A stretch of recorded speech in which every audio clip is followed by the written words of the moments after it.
Welcome back for another model review. This time I will be doing Revell's 65 Chevy Stepside. This is a 2-in-1 kit, which gives you 2 available options to build it. It is in their truck line. This one is recommended ages 12 plus, skill level 4, and 5 hours plus of building. If you can get away with building this kit in 5 hours without just slapping it together, my hat is off to you. Scale 1/25. Looking at the side of the box, we have the paint guide. Paint guide says that we need aluminum, Chev engine red, flat white, green metallic, semi-gloss black, silver steel, and turn signal amber. Once again, those are recommended colors. You will see that on the color call-out sheet with a letter describing it. Also on this side, it tells us we have 148 pieces, so there's quite involved. On the back side of the box, breaks down the skill levels for you. You have 1 through 5, 5 being the most difficult. Box art on the side.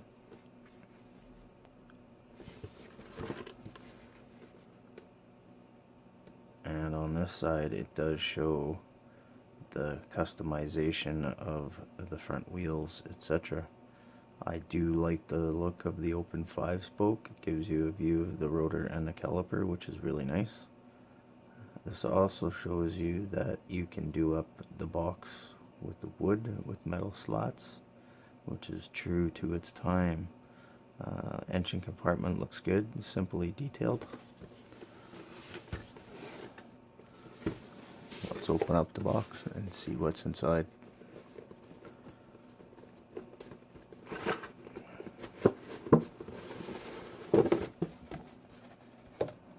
Set that up and out of the road.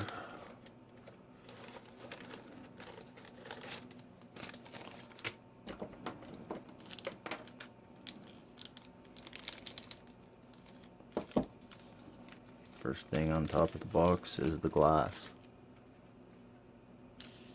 Glass looks nice. Isn't a lot of waves, but still pretty good for contoured glass. Headlights, side vents, and I'm not sure what this piece is, but we'll find out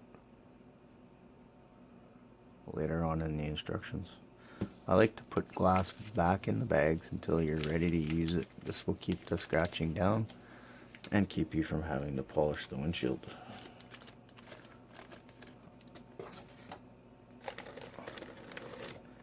Next we have the big bag of goodies.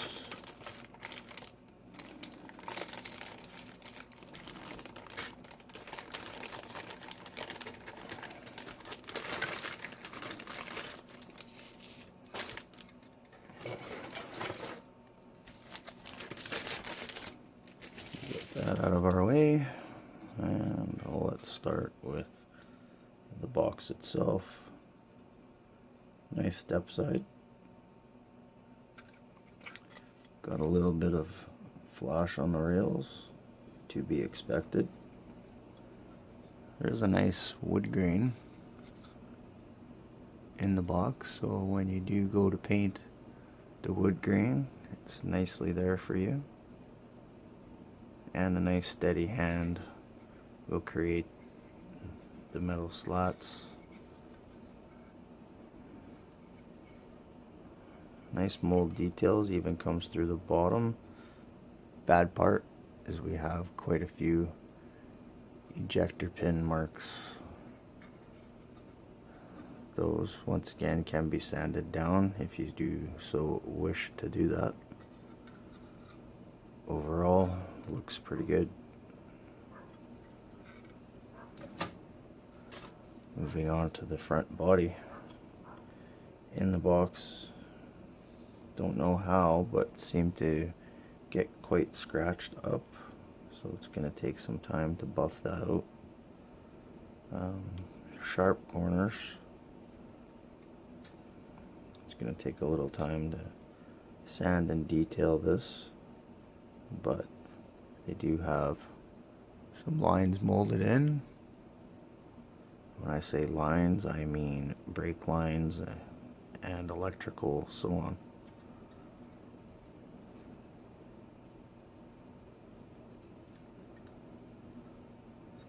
Overall, nice mold contours.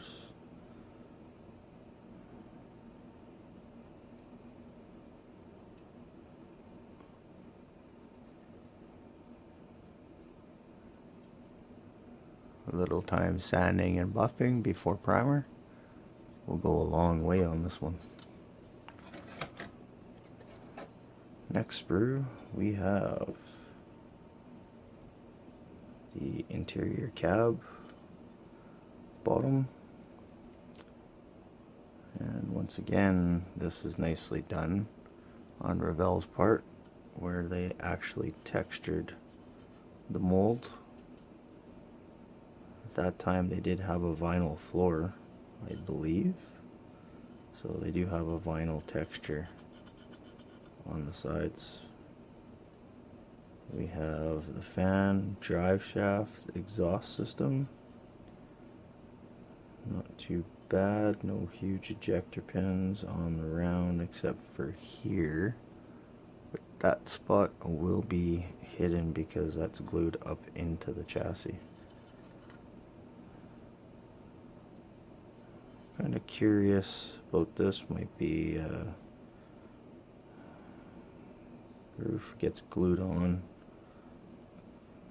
Pretty interesting. The dashboard itself does have some nice detail.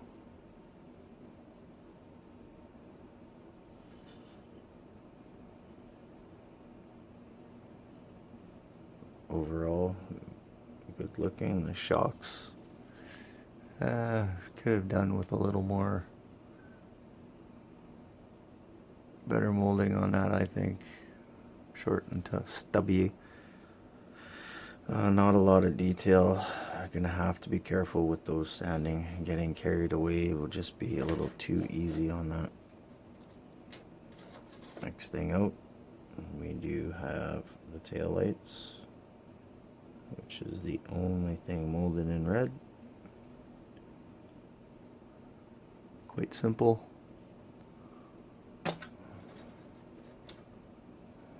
Next sprue has the front control arm assembly, lower control arms, sway bar, looks like exhaust manifold, the intake, and I think this can change up. We saw a fan in the last sprue. You can change it up to an electric fan. Overall, half decent detail. Once again, taking our time, sanding it down, pay its dividends in the end. Not too many people are a huge fan of this, but if you notice where the wheel is attached, it's a spring assembly, so when you attach the wheel to it, it's going to clip on, and that will allow the wheel to spin. So that's actually a nice little touch if you want your wheel to spin. If not, just glue her down. Moving on to the next sprue, we have the tailgate. Now I do see a wave line in the mold. I'm holding it square and looking at it, and then it looks fine. Yeah, we should be okay, no worries there. We have the interior of the rear bed, which latches to the tailgate, and here you can see the chains, which is a nice touch. This here, I believe, is a trailer hitch, if you do so wish to put that on. I may be mistaken, but I'm pretty sure that's what it is. And then at the front of the box, front of the step side, we have the steps to glue on. We also have rim halves and pieces. Looking at the rear tailgate, it does have raised lettering, so it should be very easy to paint the raised lettering on there and make it crisp and clean.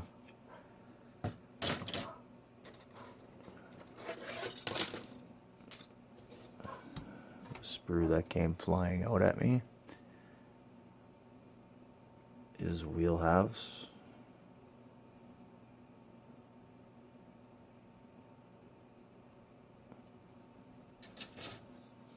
The next sprue I have in my hands will be the engine block and transmission, intake manifold, oil pan complete with oil filter and starter, factory air cleaner. This has the alternator, heads, valve covers. I don't know if I'm gonna see this detail in the camera view or not. Yeah, looks pretty good. There is nice raised lettering on the valve covers. Should be nice and easy to dust across them and have them come up nice and clean. We have the door interior.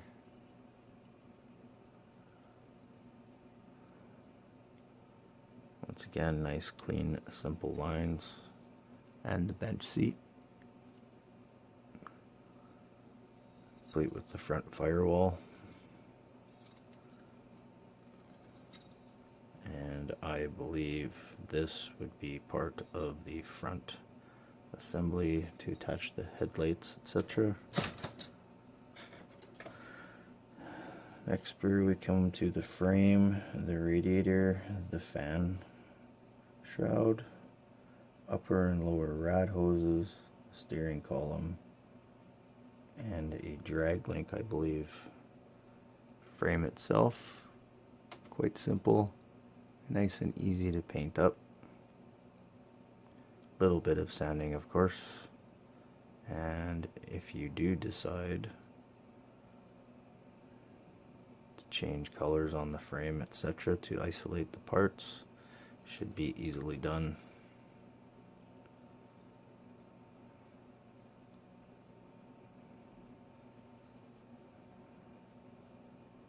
Do have some ejector pin marks here, but I don't believe you will see them.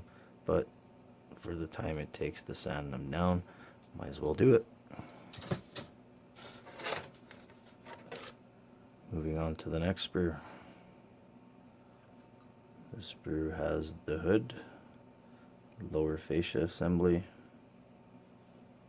I believe, actually I'm not sure what that part is, we'll look that up. And front steering link assembly, lower control arms with sway bar. Battery is nice touch, actually nice detail, and the rear axle with the arms. Here we have a distributor also. Steering wheel looks pretty good, should be able to work things out nicely. Hood molded really nicely. Should sand up pretty nice.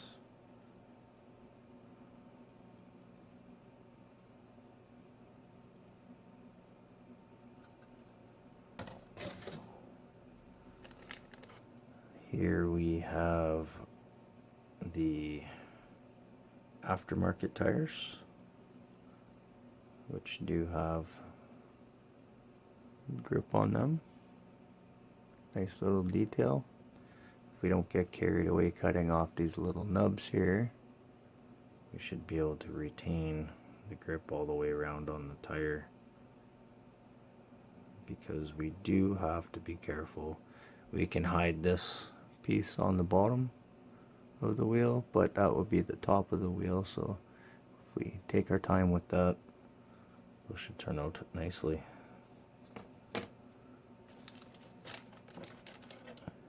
Now the factory tires show the old radial / bias ply.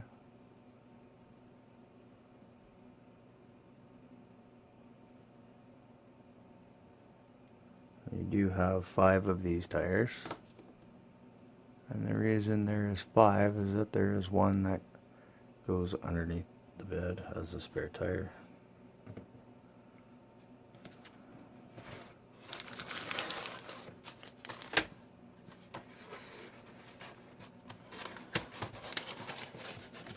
Get through the rest of the box here. Now we have some chrome, so let's cut these bags open so we can have a better view. Set that one aside for now.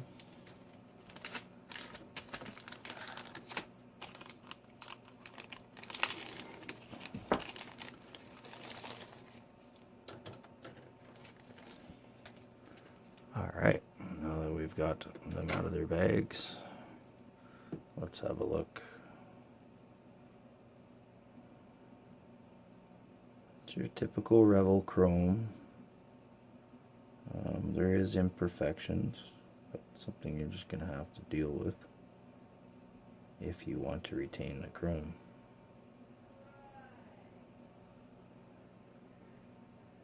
Give you a close-up look. I think the grille, once it's, you know, if you can see the Chevrolet that's actually in it, a little bit of Tamiya panel line wash will bring that up quite nicely, or some thinned out paint to bring it out in a color other than black if you wish to do so. But on here we have the windshield wipers, front and rear bumpers, front radiator, headlight shrouds, the rims, factory rims, factory hubcaps, the rear view mirror, door handles, and the like on that one. Our next sprue gives us our 5-spoke rims. Not all that impressed with these rims actually, only because they didn't do a good job on the chrome. I don't know if the camera will pick it up, but you can see the flash in the chrome. So I think these will get the good old blue bath and strip the chrome. Same with the rotors and the brake. I think I'm going to strip the chrome on all of this. Valve covers look okay. A little bit of imperfections here and there, but something that can be easily lived with. But if you're a little retentive like me, I really like these rims, but I'm going to strip the chrome off them and paint them. So that gets us through the sprues. Let's move on to the instruction.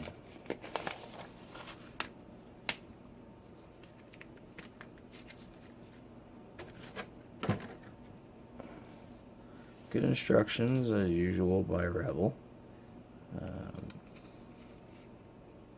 Gives you a little bit of write-up about the history of the truck.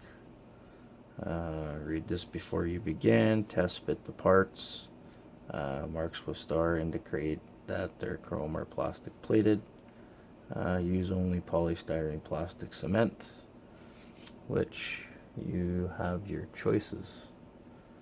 You can use your Tamiya extra thins, you can use your tester's glue, you can use there's a bunch of choices out there. I'm not going to spit them all out. You decide what you want to use.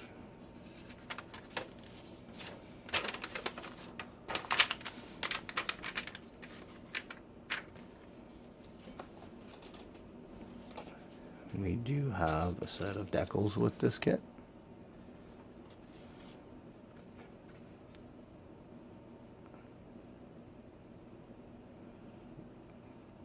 Flames are a nice touch, but not sure if I'd be happy. Going green could be used as a template with masking tape to cut out. We also have a decal for the box. So instead of actually having to paint it, you could apply this decal and it will conform to the box nicely with your microsol and microset solutions. And on the tailgate, the raised lettering, they do have a silver, white, and black decal for that. All these letters are separate, so they're going to float separately, so be a little bit of a challenge, but worth it if you don't have the steady hand to paint the letters on yourself. Kind of like the decal for the rotors. So like I say, you can keep the chrome on them or you can dechrome them and put the decals on, and should give it a nice look. So here we have our paint callouts. Like I was saying before, they're broken down in letters and they give you the colors beside it, the callouts of what to do, what not to do, and what the little icons mean on the instruction set. Nice little touch with this is, if you're not familiar with the pieces and their names, on the part numbers they actually give you what it is. So let's say I take part number 45 for instance, it tells me that that's the rear axle assembly. So what's nice about this Revell instruction sheet is that if you're not familiar with what the part names are, they'll actually teach you what the names are and give you a little bit of an education on pieces. Here that list carries on. Moving on to the steps. First assembling the engine, the pieces with your intake manifold, valve cover gaskets, so on and so forth. It does say question mark A and B. So A is your stock, B is your custom. So as you're building this, it goes A to B. So if whatever motor you're building, if you're going to build the custom motor, you would follow these instructions. If you're going to build the stock motor, you would follow these instructions.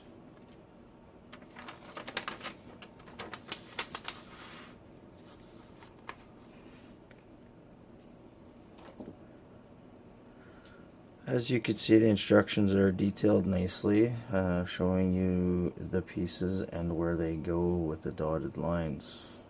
So pretty much just follow the very easy instructions on how everything's going to go together.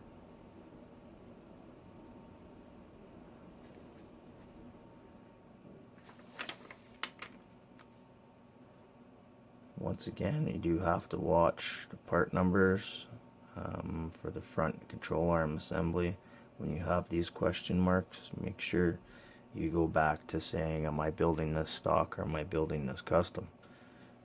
You must pay attention to those callouts.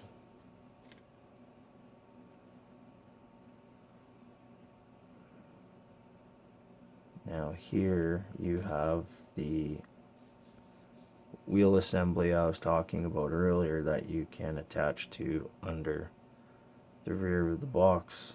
What I would watch for though is if you're going to put the custom rims and tires on, maybe you may not want to attach that and put a little bit of filler in that attachment point, or cut that attachment point off so it didn't look like you're missing something.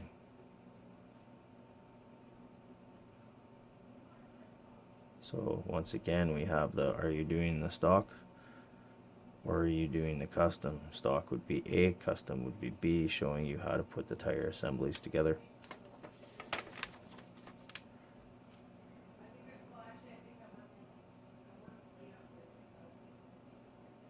So as with all instructions and all models, we'd like to test fit our parts first. It should always be the first thing that you're doing with your parts, is test fitting, and also trying to put assemblies together. If they're all going to be the same color, paint them all at the same time. Save yourself a little bit of aggravation, especially when you're going to paint the truck itself, the exterior.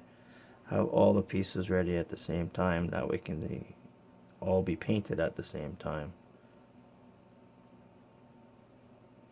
So that way there's no discrepancy in color.